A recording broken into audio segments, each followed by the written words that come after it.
हम लोग गत सत्र में प्रधि शब्द की व्युत्पत्ति को पढ़ रहे थे। प्रकृष्टाधीयस्य और प्रध्यय धातु से प्रधि बना है। तो प्रकृष्टाधीयस्य प्रधि अथवा ध्यय चिंतायाम धातु से य को ई होकर के प्रधि बना है। प्रधि औ ये स्थिति आती है और यहाँ पर इको यणचि सूत्र की प्राप्ति होती है। इक से अच परे होने पर यण की प्राप्ति होती है। उसको प्रथमयोः पूर्व सवर्ण बाध लेता है, कहता है प्रथमा और द्वितीय संबंधी अच हो तो पूर्व सवर्ण दीर्घ हो जाए। उसको निषेध करने के लिए दीर्घा जसी च सूत्र आया।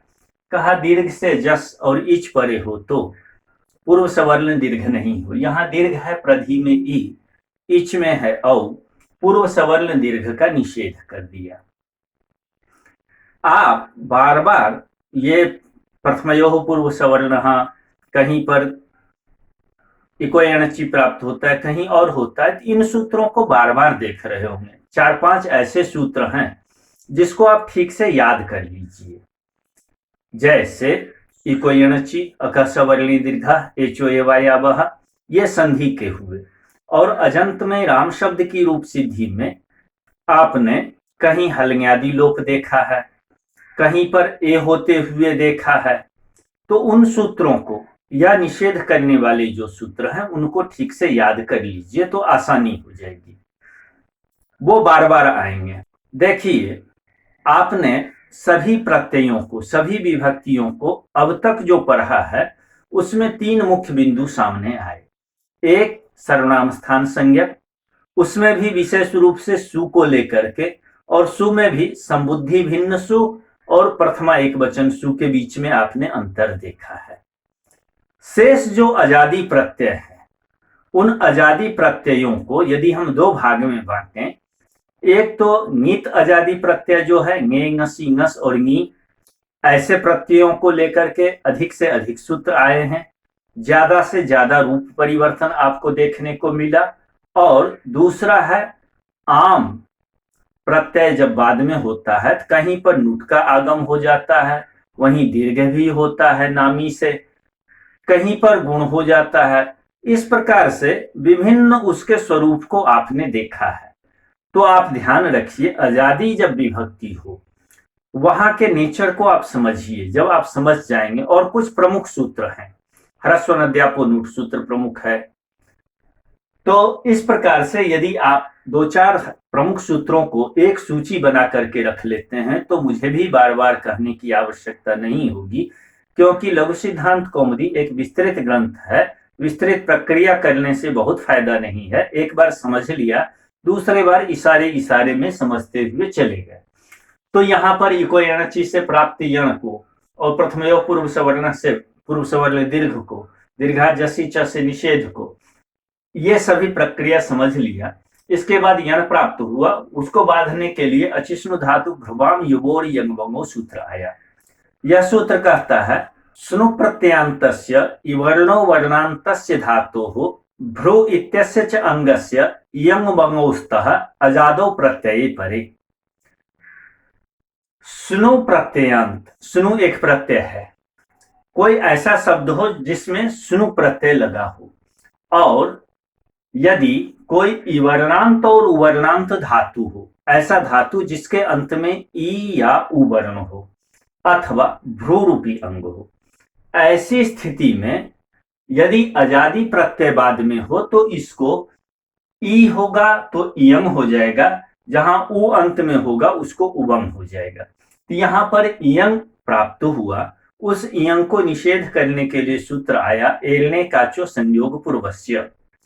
एलने काचो संयोग पूर्वस्य सूत्र को 3 भाग में समझने की आवश्यकता है। यह सूत्र कहता है धात्वयव संयोग पूर्वो न भवति य इवर्णः तदन्तो यो धातुः तदन्तस्यानेकाचोंगस्य यण स्यात् अजादो प्रत्यये परे। कहते हैं धातु का अवयव संयोग पूर्व में नहीं हो। प्र यह धातु का अवयव नहीं है, यह एक स्वतंत्र है, केवल धी धातु है। तो धातु का अवयव संयोग पूर्व में नहीं है, धी में कोई संयोग नहीं है, हल वर्ण जब होंगे तभी संयोग होगा। तो धातु अवयव संयोग पूर्व में नहीं है। ऐसा जो इवर्णांत धातु, प्रधि का यह इवर्णांत धातु है, वह है अंत में जिसके, वह है प्रध, प्रधि के अंत में ईकार। इस अंग को यण हो जाएगा अजादि प्रत्यय परे होने पर। अजादि प्रत्यय है औ का औ, स्पष्ट हो गया।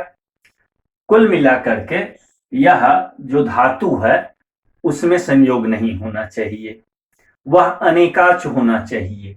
यहां पर एक अच है धी में ई और प्र में ओ, दो अच हैं, अनेकाच यहां है। और इसके बाद अजादि प्रत्यय बाद में है। ऐसी स्थिति में यण हो जाएगा, यण होने पर रूप बन जाएगा प्रध्य औ, परस्पर वर्ण संयोग कर लीजिए, प्रध्यौ रूप बन जाएगा।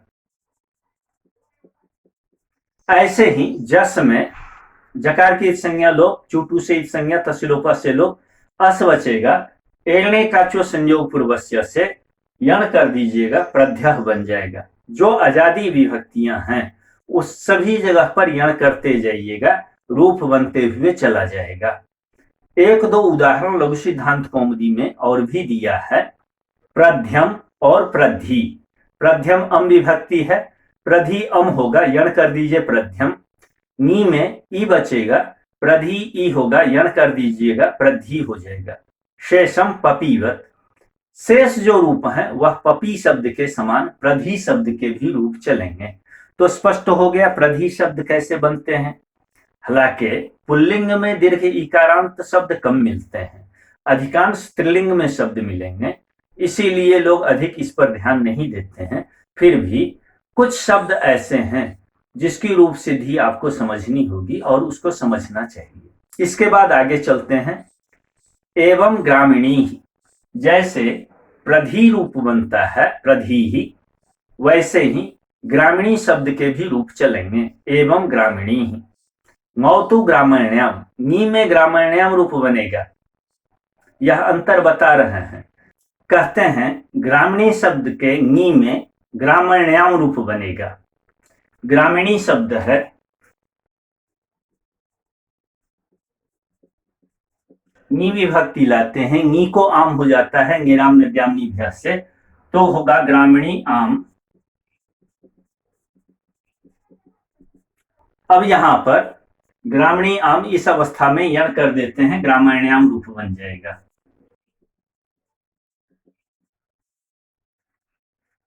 यहां पर प्रश्न करते हैं कि एलने का जो संयोग पूर्वस्य से जो यण करते हैं वह अनेकाच को यण क्यों करते हैं। यदि अनेकाच नहीं कहेंगे तो क्या होगा, उसका उदाहरण देते हैं। नी है, नी धातु है, नी नए, नी धातु एक ही अच वाला है। यदि अनेकाच नहीं कहते तो नी औ है, नी है औ है, ऐसी स्थिति में भी यहां पर यण हो करके अनिष्ट रूप बनने लगता। इसीलिए एणिकाचो संयोग पूर्वस्य में अनेकाच कहा। यह एकाच धातु है, वर्णांत एकाच धातु है, इसीलिए यहां पर यण नहीं हुआ, नी को यंग आदेश हो गया। अचिष्णु धातु भ्रुवाम योर यंग वंगों से रूप बन गया नियौ। यंग आदेश जो होता है उसमें ये य घटक आकार और इस नकार, इस दोनों का लोप हो जाता है, बच जाता है ईय। तो नीय हुआ और मिल जाएगा आकर के य में, निय रूप बन जाएगा। इसी प्रकार नियह रूप बनेगा, नीह नियौ नियह।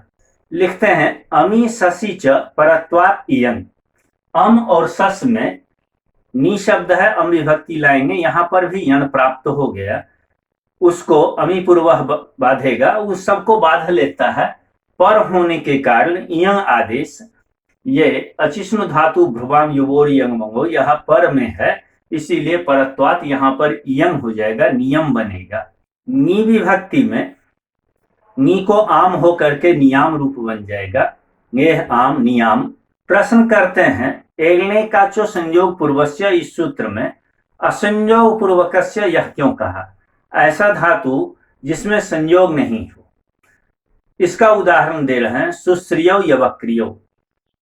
श्रिय श्रयणे धातु है, सु उपसर्ग है, औ विभक्ति लाते हैं, सुश्री औ होता है। यदि यहां असंयोग पूर्वक नहीं कहते, सुश्रियो जैसे स्थलों पर भी यहां पर भी यण आदेश होकर के अनिष्ट रूप बनता, इसीलिए असंयोग पूर्वक कहा। असंयोग पूर्वक कहने से यहां यंग आदेश हो जाता है, सुश्रियो बन जाएगा, यवक्रियो रूप बन जाएगा। इसके बाद सूत्र आता है गतिश्च। गतिश्च सूत्र कहता है प्रादय क्रिया योगे गति संज्ञा स्युः। प्रादि का क्रिया के साथ योग होने पर उसकी गति संज्ञा हो। आपने प्रादि का क्रिया के साथ योग होने पर उपसर्ग संज्ञा को भी पढ़ा है। प्रादि में प्र, परा, अप, सम, अनु, अब, निस, निर, दुस, दुर, वि, आंग, नी, अधि, अपि, अति, सु, उत, अभि, प्रति, परि, उप, इतने प्रादि होते हैं। जब क्रियावाचक कोई धातु होंगे, जो कोई धातु हो, क्रिया हो, तो वहां पर इस प्रादि की गति संज्ञा भी हो जाएगी। इसके बाद वार्तिक आया, गतिकार केतर पूर्व पदस्य यणनेस्यते। गति और कारक से भिन्न यदि कोई पूर्व पद हो तो वहां पर यण नहीं होता है। गतिकार केतर पूर्व पदस्य यणनेस्यते वार्तिक ने कहा। शुद्धाधिह्यस्य, इस विग्रह में शुद्ध धी शब्द है, यहां पर गति संज्ञा नहीं होगी, प्रादि नहीं है, इसीलिए शुद्ध धी औ है, यहां पर यंग आदेश हो जाएगा। यंग होने पर रूप बनेगा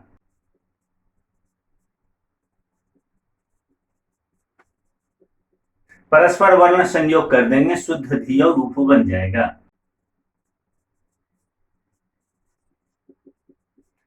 जैसे शुद्ध धियो रूप बना, वैसे ही यवक्रियो भी रूप बनेगा, औ में यवक्रियो रूप बन जाएगा। इसके बाद सूत्र आया, नो भू सुधियो हो। भू शब्द और सुधी शब्द को अच परे रहते यण नहीं हो। जैसे उदाहरण दे रहे हैं, सुधियो, सुधी शब्द है, अविभक्ति लाएंगे, सुधी है, औ है, यहां पर इकोयणची से यण प्राप्त हुआ, उसको बाधा पूर्व सवर्ण दीर्घ, उसको निषेध किया दीर्घाजसी च, पुनः यण की प्राप्ति हुई, उसको बाध लिया अचिष्णु भ्रुवाम युवोर यंग बंगो, उससे यण प्राप्त हुआ, उसको बाधा एगणे काचो संयोग पूर्वस्य, उससे यंग और उवंग प्राप्त हुआ। उसके बाद पुनः यण की प्राप्ति हुई, उसको बाध करके उस यण के निषेध के लिए सूत्र आया, न भू सुधियो हो।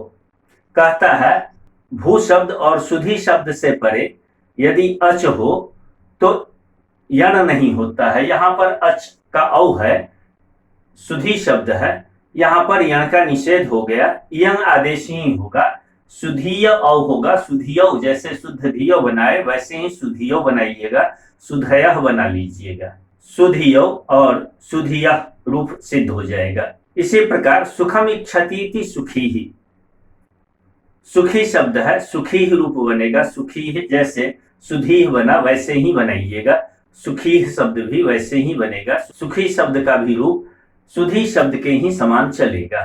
सुतम इच्छति सुती है, सुखी और सुती दोनों का रूप बता रहे हैं। सुखी है, सुख्यो, सुख्यः, सुती है, सुत्यो, सुत्यः, सुख्युः, सुत्युः, ये सभी रूप बनेंगे। इसके अन्य रूप शेषम प्रधिवत, प्रधि शब्द का जैसा बनाया था वैसे ही सुखी और सुती शब्द का भी चलेगा। शंभुर हरिवत, उकारांत शब्द का विवेचन कर रहे हैं, उकारांत पुल्लिंग का शंभु शब्द है, जैसे हरि शब्द की सिद्धि किया वैसे ही शंभु शब्द की भी सिद्धि होगी, वैसे ही रूप चलेगा। हरि हरि हरयः, शंभु शंभु संभवः, तो ऐसे ही बनते हुए जाएगा। शंभुर हरिवत एवं भान्वादयः, इसी प्रकार भानु आदि उकारांत शब्दों की निष्पत्ति होगी। जैसे इकारांत ह्रस्व इकारांत शब्द बनाए थे वैसे ही ह्रस्व उकारांत शब्द भी बनेंगे। वायु हुआ, भानु हुआ, ये सभी शब्द वैसे ही बनेंगे। इसके बाद ऋकारांत शब्द की सिद्धि हम लोगों को पढ़ेंगे। सूत्र आएगा त्रिज्योत क्रोष्टुः। इसमें पहले हम पितृ शब्द की रूप सिद्धि सिखाएंगे, उसके बाद अन्य शब्दों की सिद्धि सिखाएंगे।